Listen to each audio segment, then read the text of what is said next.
ba?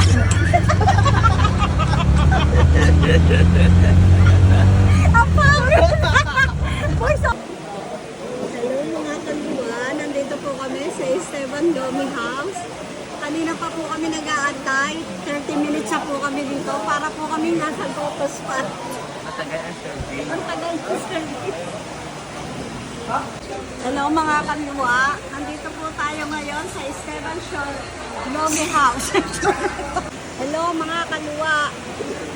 30 minutes na kami, gutom na kami dito. Luwa na yung mata ko. Gutom na talaga kami. Luwa na yung mata ko sa gutom. After 15 minutes, dumating na yung pagkain ng mga kasama ko. Sa akin wala pa. Luwa na yung mata ko sa kaantay. Dahil luwa na yung mata ko sa guto, wala pa yung pagkain ko. Titikman muna natin yung pagkain nila. Unahin natin to. Ano ba ito nito? Sarap. Ano pa? Ang ina, dinaboy na yung pagkain ko.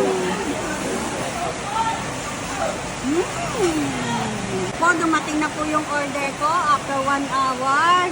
Luwa na yung mata ko, kaiintay. Titikman na natin. Ito ang TikTok overload. Titikman muna natin guys. Mainit.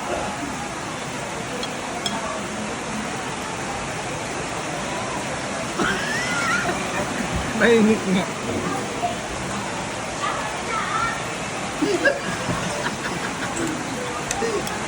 Napaso siguro. Tapos na po kaming kumain. At ngayon po, naglalakad na lang kami.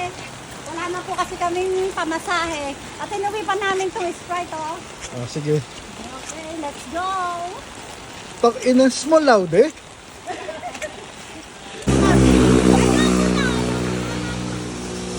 Dali.